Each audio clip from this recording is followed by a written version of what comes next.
The moment you start defending yourself, you've already lost. Because the second you begin explaining, justifying, proving your innocence is the moment people know exactly how to control the situation. And the crazy part is that the more you defend yourself, the more guilty you look. That's why some people can lie, accuse you, disrespect you to your face, and still walk away looking like the victim. But today, I'm going to show you exactly what to say instead of defending yourself. So, people start second-guessing themselves instead of attacking you. Listen, this is not about being rude. This is about understanding psychological power. Because weak people defend, powerful people redirect. And once you master this, people will think twice before coming for you again. Let's talk about the problem with defending yourself. Because most of you have been there. Someone accuses you of something you didn't do. Maybe it's your partner. Maybe it's a friend. Maybe it's a coworker trying to look smart. And suddenly you start explaining. You say things like, "That's not what I meant. Let me explain. You misunderstood." And just like that, you are termed as the one who talks too much. Then your voice gets shaky. You start repeating yourself.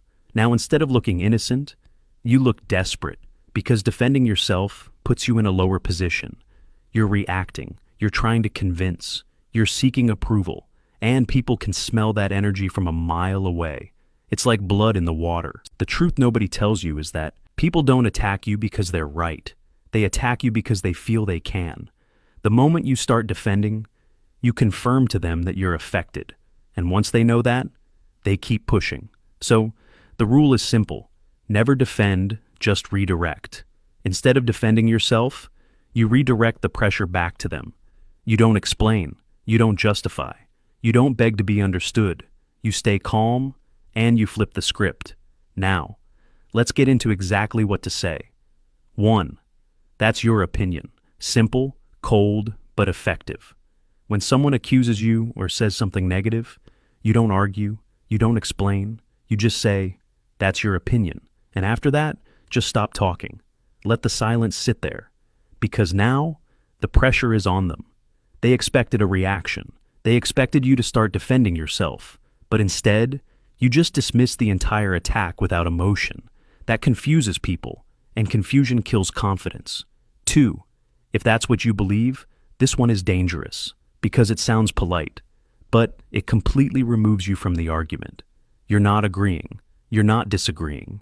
You're just saying, if that's what you believe. And this one simply means, that's your problem, not mine. Do not explain. Do not add extra words. Let them sit with their own statement. 3. Interesting. This one will drive people crazy. When someone throws an accusation at you, instead of reacting, you just say, "Interesting." That's it. No explanation, no defense. Now they're stuck. Because you didn't give them anything to fight. And humans hate unfinished tension. They want closure. They want reaction. You gave them none. 4. Why do you think that? Now we're turning the tables. Instead of defending yourself, you make them explain themselves. Now they're the one under pressure. Now they have to justify their claim. And here's the funny part. Most people don't even know why they think what they think. They just feel it. So when you ask this question, they start stumbling. They start backtracking. They start exposing their weak logic. And suddenly, the attacker becomes the confused one. 5. That doesn't sound like me. This is a subtle power move. You're not arguing, you're not defending, you're simply stating your identity. That doesn't sound like me is a statement that is calm and grounded, and it signals confidence. Because people who know who they are don't need to prove it. 6. You might be projecting. Now we're getting a little spicy. When someone is accusing you aggressively, sometimes it has nothing to do with you. It's their own insecurity, their own guilt, their own behavior reflected onto you. So you calmly say, "You might be projecting." Now, watch what happens. They either get defensive or they go quiet.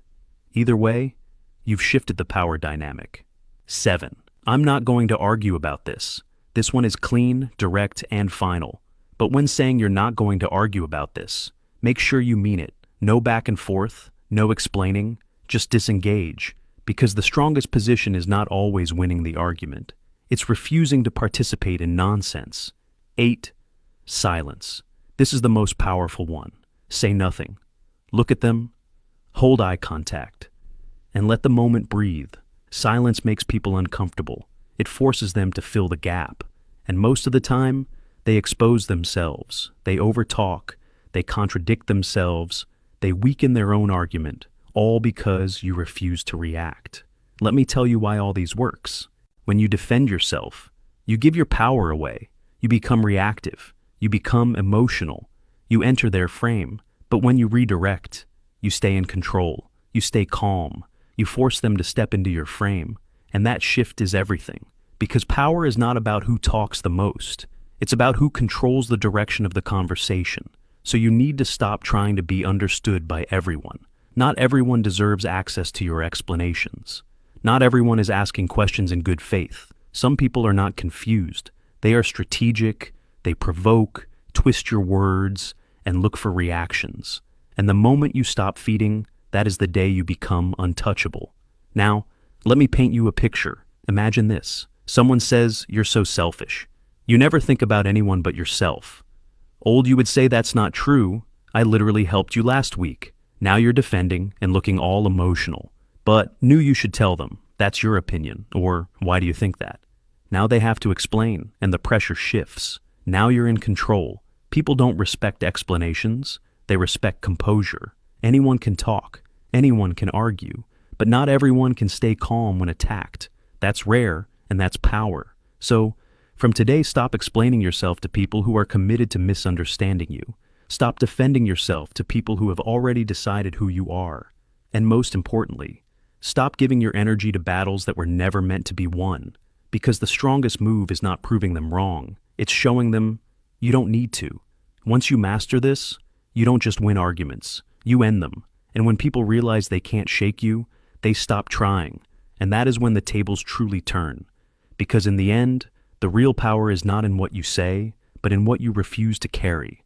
Every accusation, every misunderstanding, every attempt to pull you into chaos is a test of your inner stability. And most people fail it, not because they are weak, but because they haven't learned to stand still while the world tries to shake them. But you should aspire to be different. You should learn to let noise remain noise. You will learn that silence is not emptiness, but control. And once you reach that point, you will realize something profound. Peace was never given. It was always chosen. The comment of the day goes to Cozy Psych, and it reads, "This made me realize how many bad habits I normalized. Good. Awareness is the first step to evolving. Keep bettering yourself."